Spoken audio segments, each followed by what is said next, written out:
오늘은 기도원의 300용사가 미디안 연합군과 13만 5천 명을 물리치면서 그의 전쟁을 마무리하는 장면 속에 기도원의 신앙의 모습이 어떠한지, 기도원의 신앙 평가를 통해서 우리들은 어떠한 모습으로 하나님 앞에 서 있어야 할 것인가를 같이 살펴보며 은혜를 받으려고 합니다. 하로셈이라고 하는 곳에서 이스라엘 백성들이 진을 치고 미디안 연합군과 대결을 벌이게 됩니다. 미디안 연합군은 앞에서도 살펴보았지만 추수할 때가 되면 이스라엘 백성들이 땀을 흘려서 수확한 곡식을 요단강을 건너 말과 낙타를 타고 와서 수확물을 다 짓밟아 버리고 그 수확물을 갈치에 가곤 했습니다.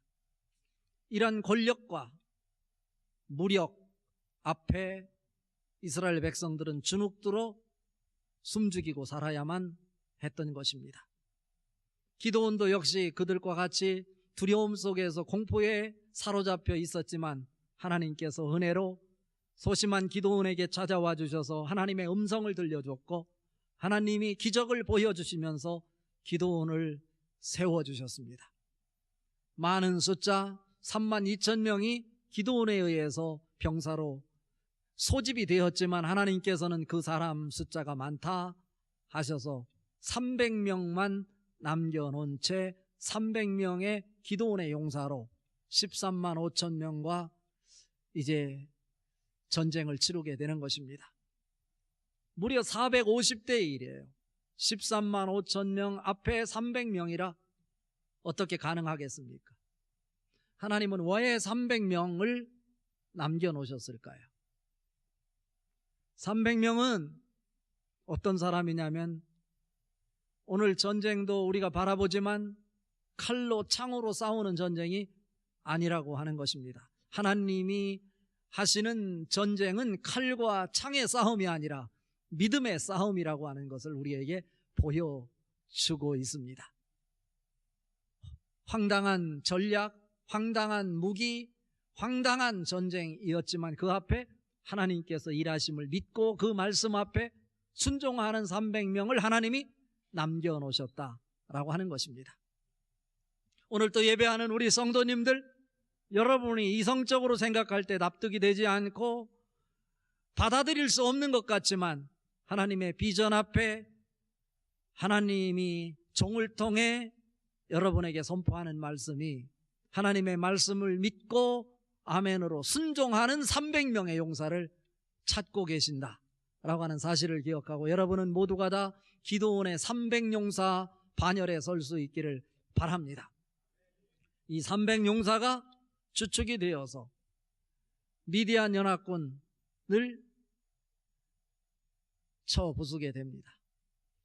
하나님께서 어떻게 역사했는지 300명의 용사, 손에 칼도 돌지 않은 채 창도 없는 상황 속에서 횃불 하나 들고 항아리를 깨트리며 나팔을 불었을 뿐인데 하나님께서 그들의 마음을 뒤흔들어 그들 마음속에 두려움을 가득 채워서 그들이 스스로 칼질을 해서 자기 편을 찔러 죽여 12만 명이 죽게 된 그 상황을 그려보며 그들이 기뻐하고 있을 때 에브라임 사람들이 기드온을 찾아와서 원망하고 불평하는 것입니다. 오늘 이 상황을 이해하기 위해서 1절 말씀 같이 한번 읽어봅니다. 에브라임 사람들이 기드온에게 이르되 내가 미디안과 싸우러 갈 때 우리를 부르지 아니하였으니 우리를 이같이 대접함은 어찌 되매냐 하고 그와 크게 다투는지라. 그와 크게 다투는지라. 당시 상황이 어떤 상황인지 이야기를 하고 있는 것입니다. 자존심 싸움이 동족 간에 벌어지고 있습니다.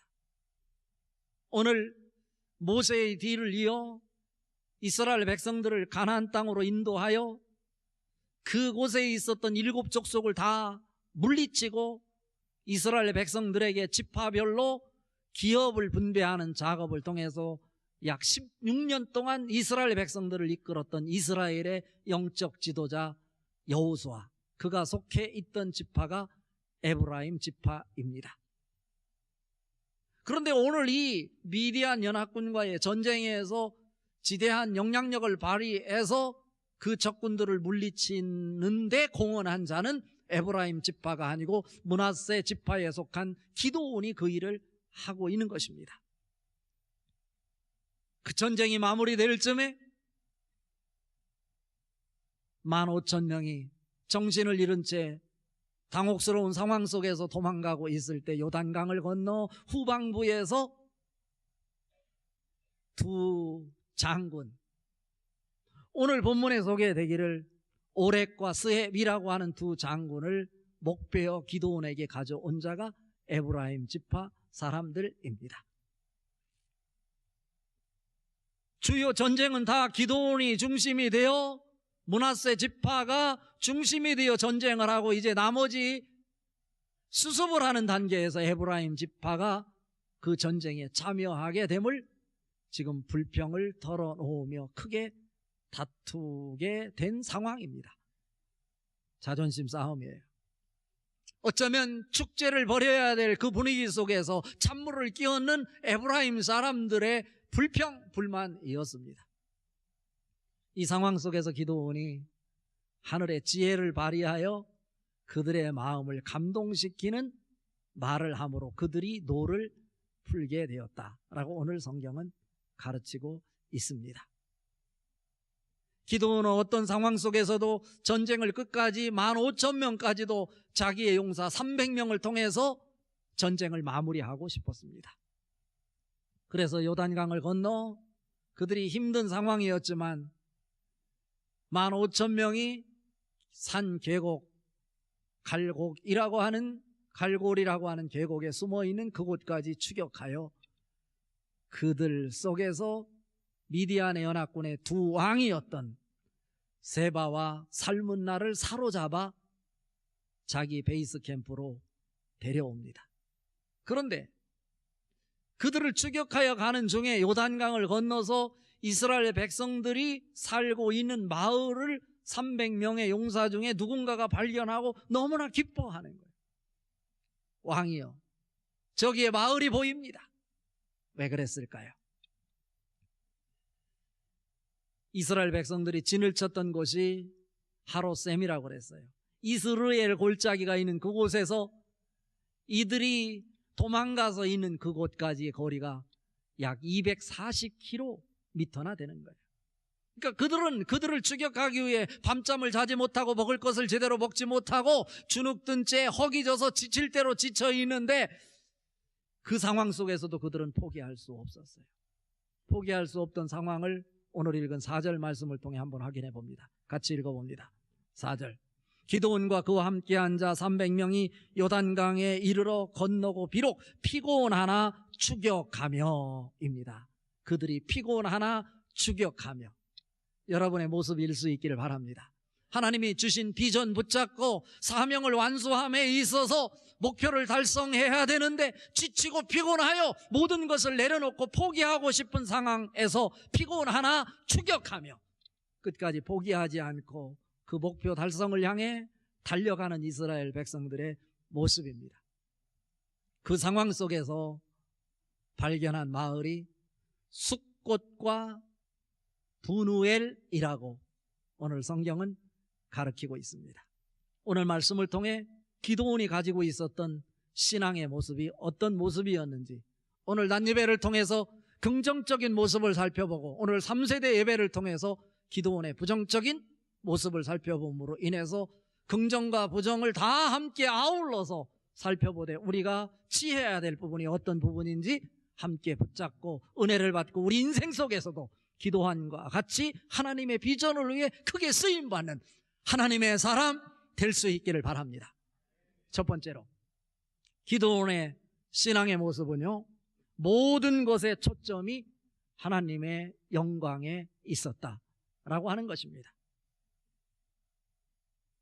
다른 말씀으로 바꿔서 말하면 지나친 경쟁의식은 하나님이 기뻐하시지 않는다. 선의의 경쟁은 좋은 것이지만 지나친 경쟁을 하게 될 때 하나님의 영광에 초점을 맞출 수 없다, 이런 얘기입니다. 여러분, 하나님의 비전을 위해서 선의의 경쟁을 벌이기를 바랍니다. 그러나 지나친 경쟁은 하나님이 기뻐하시지 않습니다. 하나님의 영광을 가립니다. 우리가 사역을 감당함에 있어서 어떤 일을 하더라도 이 일은 내가 아니라 하나님이 나를 통해 하시는 일입니다. 그래서 하나님께만 영광을 돌리는 여러분의 모습이 될 수 있기를 바랍니다. 선의의 경쟁을 하는 동안에 여러분이 원망을 들을 수도 있어요. 상상을 못하는 모험의 말을 들을 수도 있어요. 그런 이야기를 듣고 실망하지 마십시오. 주눅들지 마십시오. 오늘 기도원은 에브라임의 형제 지파가 와서 자기를 향해 지금 목숨을 내걸고 300명 용사와 거대한 미디안 연합군을, 진군을 뒤흔들고 그들을 흩트러 버리고 12만 명을 죽이고 15,000명도 그들이 정신을 상실한 채 살기 위해서 도망가게 만들었는데, 그 전쟁을 바라보면서 에브라임 지파는 자기들을 참여시키지 않았다고 불평과 원망을 하여 크게 다투게 되었다라고 말합니다.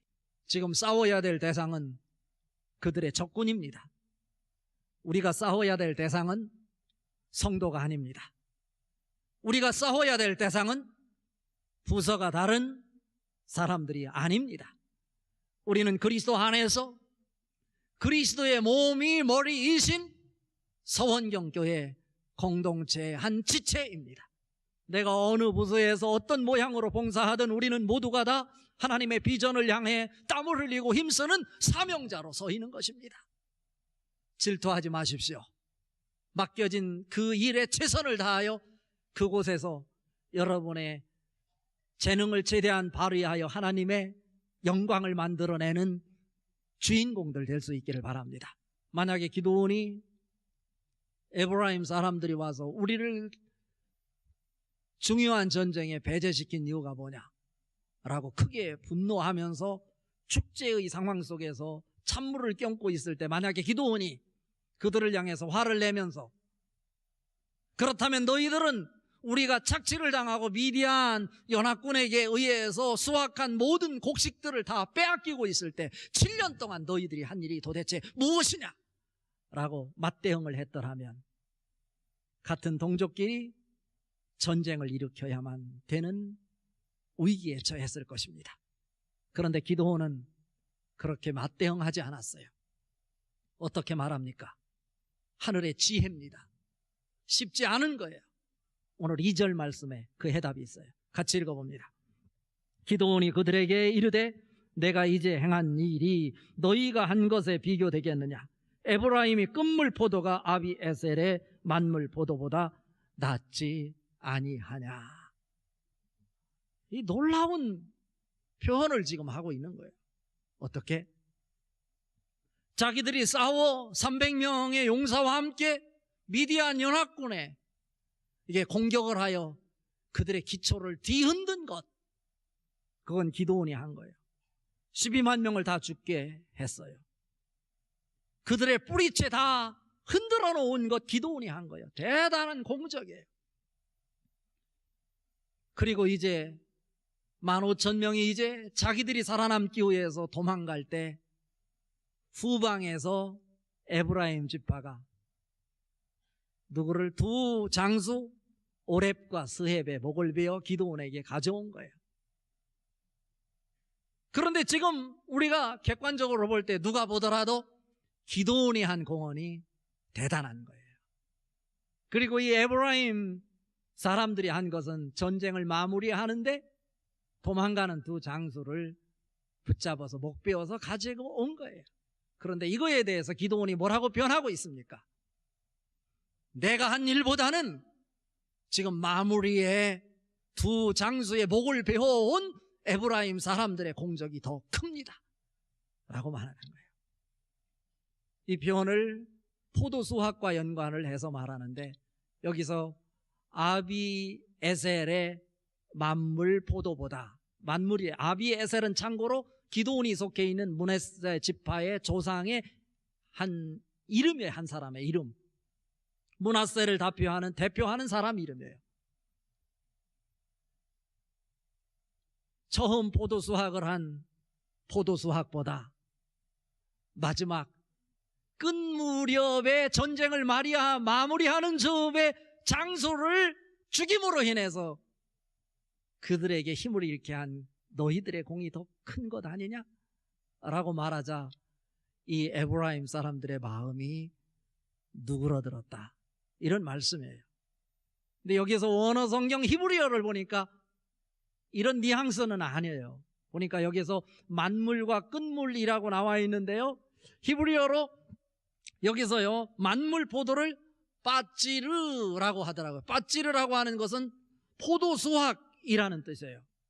그러니까 포도 수확기에 그 탐스러운 포도를 수확한 일을 지금 기드온이 했다는 거예요. 아비에셀들이 300용사가 했다는 거예요. 그리고 여기서 에브라임의 끝물 포도, 이것을 지금 치하하는 거잖아요, 기드온이. 그런데 여기서 끝물 포도라고 하는 것은 뭐라고 표현하면 올렐로트라고 하는데, 올렐로트라고 하는 뜻은 이삭 줍기라는 뜻이에요. 이삭 줍기. 이삭 줍기가 위대한 것입니까? 아니면 포도 수확이 위대한 겁니까? 큰 것입니까? 당연히 포도 수확기에 수확하는 것이 중요한 거죠. 더 큰 일이죠. 이삭 줍기는 수확을 하고 남은 부스러기를 줍는 것이 수확 줍기예요.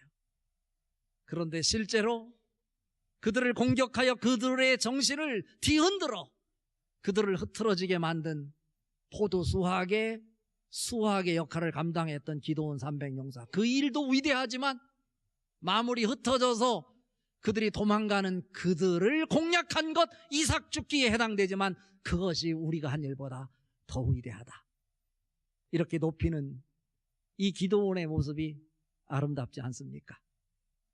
사랑하는 서원경교회 성도 여러분,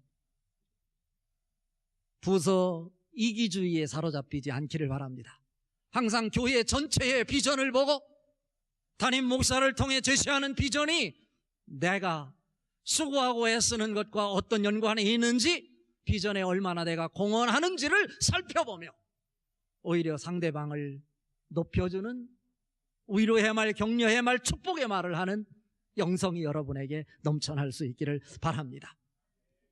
여기서 저는 기드온이 에브라임 지파에 어쩌면 이삭 줍기에 해당되는데, 이삭 줍기가 포도 수확보다 더 위대하다라고 칭찬하는 이 모습 속에 어떤 신앙의 모습을 발견하냐면, 내가 그렇게 큰 일을 했지만 그것은 내가 한 것이 아니다, 하나님이 하셨지 나는 그 일에 참여했을 뿐이다.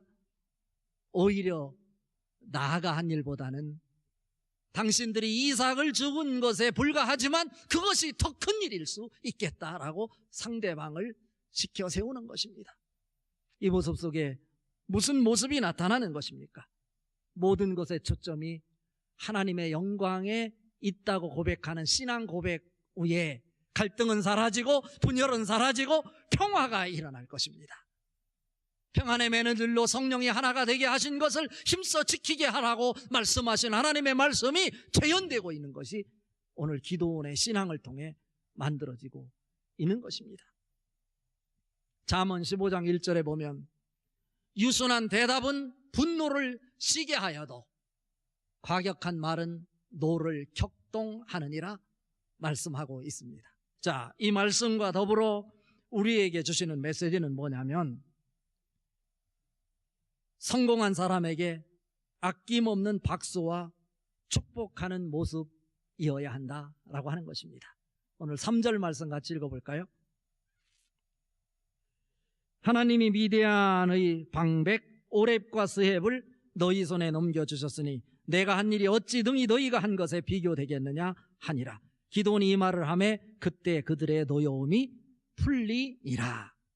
그렇게 해서 동족 간에 전쟁을 일으켜야 될 그 상황 속에서, 동족의 아픔이 있어야 될 그 상황 속에서 기드온이 그들을 인정하고 그들을 오히려 치하하고 축하하고 박수 쳐주는 이 말 한마디에 그들이 노가 사라지고 서로 화해하고 하나가 되어 한 비전을 향해 함께 하나님의 전쟁에 참여할 수 있었다라고 하는 것입니다.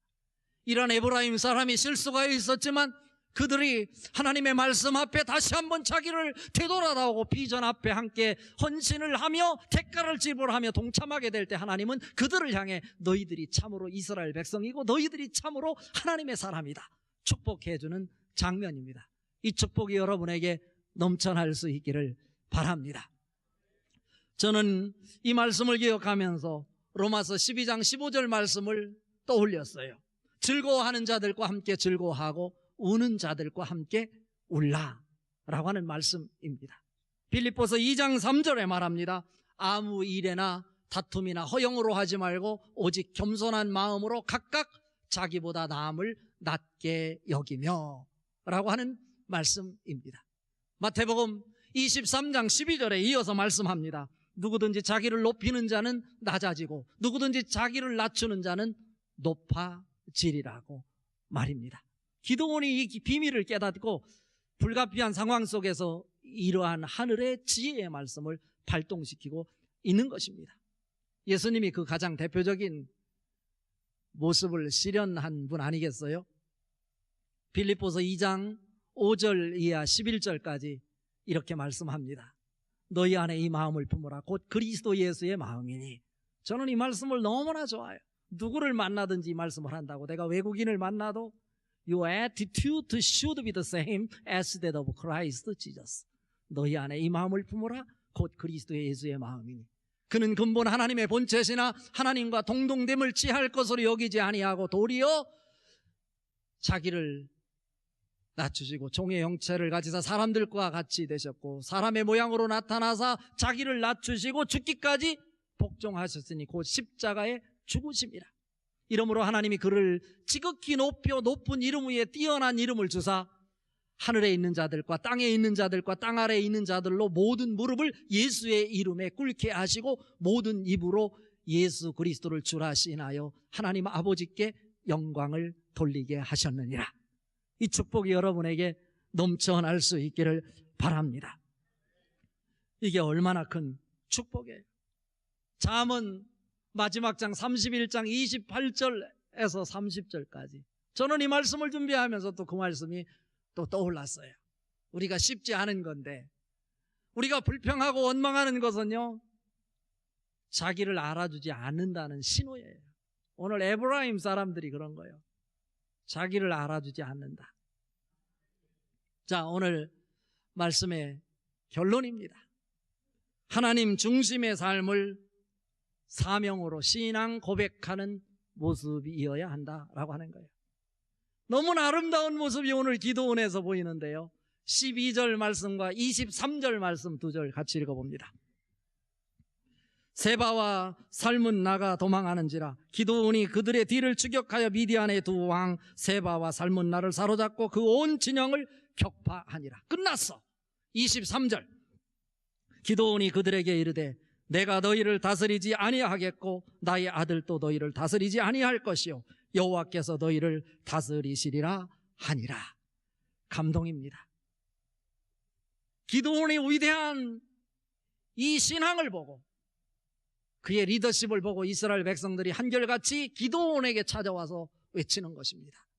우리나라를 영원히 당신만이 다스려 주십시오. 그리고 당신이 죽거든 당신의 아들을 통해서 계승하여 당신의 아들이 우리를 계속 다스려 주십시오. 그때 기도원이 단호하게 말합니다.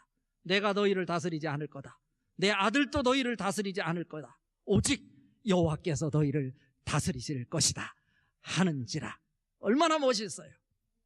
기도원의 삶의 신앙 고백이에요. 여러분 삶 속에서 여러분이 무엇을 한다고 생각하지 마십시오. 우리는 유혹에 빠지기 쉬워요. 그 유혹 속에서도 오직 하나님만이 여러분을 다스릴 것입니다. 이런 신앙 고백이 여러분에게 넘쳐날 수 있기를 바랍니다. 우리는 하나님의 백성이에요. 하나님의 사람, 하나님의 비전을 향해 우리가 구원에 대한 축복은 받았지만 구원에 대한 전쟁에서 승리했지만 성화의 전쟁에서 승리하지 못하고 자기의 이득으로 해서 비전 앞에 대가를 지불하지 않고 헌신하지 않을 때 하나님은 오늘 하나님의 백성이 아니라고 숫꽃과 분우엘 사람으로 간주하고 싶어 하시는 것입니다. 여러분은 숫꽃과 분우엘 사람이 아니라 하나님 비전 앞에 헌신하고 대가를 지불하며 성화의 과정에 승리하는 여러분 될 수 있기를 바랍니다. 하나라니까 우리는 함께 기뻐하고 한 비전을 향해 힘차게 달려가는, 주님만이 우리를 다스릴 것이다, 주님만이 교회의 머리이신 서원경교회 행복한 성도들 될 수 있기를 주님의 이름으로 축복합니다.